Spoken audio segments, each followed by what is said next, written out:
Yes, ma'am. And Mr. Paredes is on probation in cause numbers 16-24053, that one for prohibited weapon possession, 20-35328 for aggravated assault causing serious bodily injury, and 20-35329, also aggravated assault causing serious bodily injury.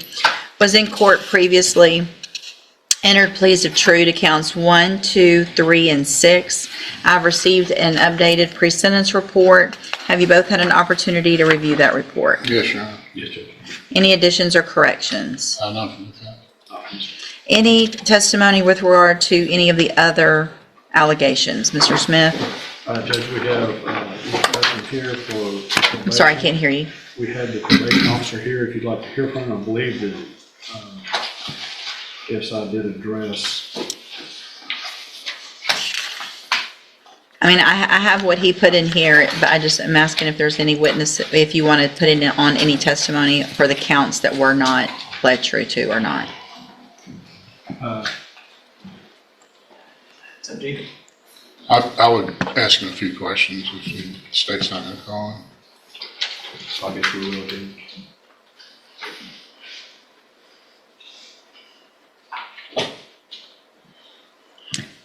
All right, Mr. Patton, if you'll please raise your right hand. Do you swear or affirm the testimony you're going to give in this hearing will be the truth, the whole truth, and nothing but the truth? I do. Thank you, sir. Go ahead. Mr. Paredes was ordered to perform community service, and has he completed all of that and provided verification to the probation department? He is not, no. And did he appear for alcohol or drug screening on June 18th, June 25th, July 2nd, July 5th, July 21st, 2025? What were those dates again? June 18th, June 25th, July 2nd, July 5th, July 21st, 2025. So June the 18th, he did not show. June the 25th, he did not show. Then July 21st, he did not show. That's what it's. I guess I want to know with regard to community service, obviously what has he done out of any of it, if any? Your Honor, in cause number 16-24053, he has completed 169 hours out of the originally assessed 300, Okay. which leaves him with 131. He last performed community service on April 4th of this year. He worked with our work crew at my Beaumont office. He has not performed any of the community service in either of the other two cause numbers. Okay, thank you.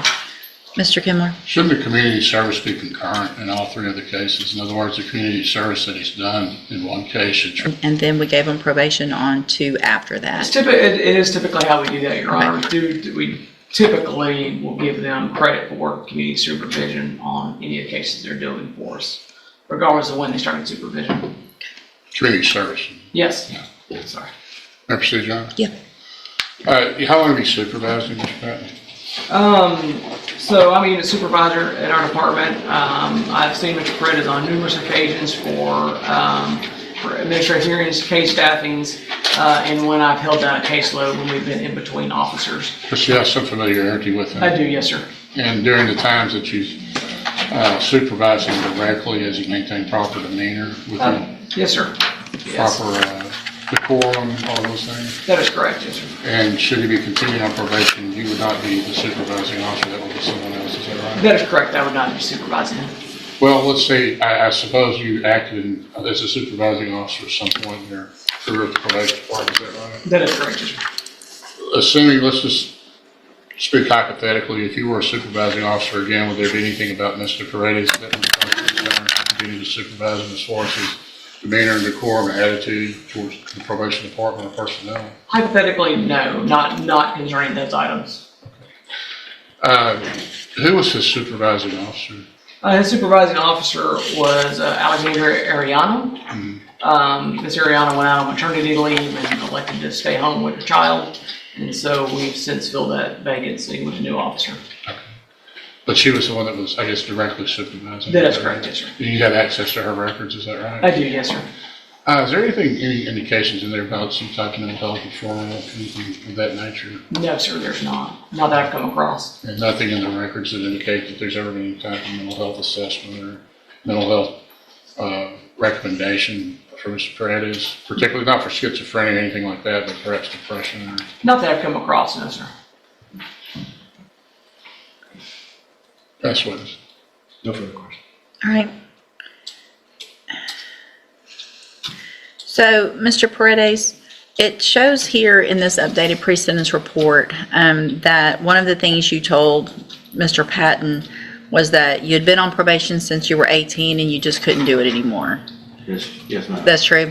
And then you said, I'll take a safe P. Why? Well, at the time when I told him that I couldn't take probation anymore, that was one of the times where I was just feeling real down and depressed, from everything that's going on in the past, with me being shot and stuff like that. I was shot in my neck and my arm, so since then I've been having real bad PTSD, real bad depression, bipolarness. So, there's some days where I'm good, some days I'm not, some days I wake up on the wrong side of the bed from having nightmares, and some days I'm just as happy as I can be. So from that point on, at this point, I know since being in jail now, this isn't what I want because it's just hurting my family, hurting my daughter, and being around the people that's around me, being around murderers.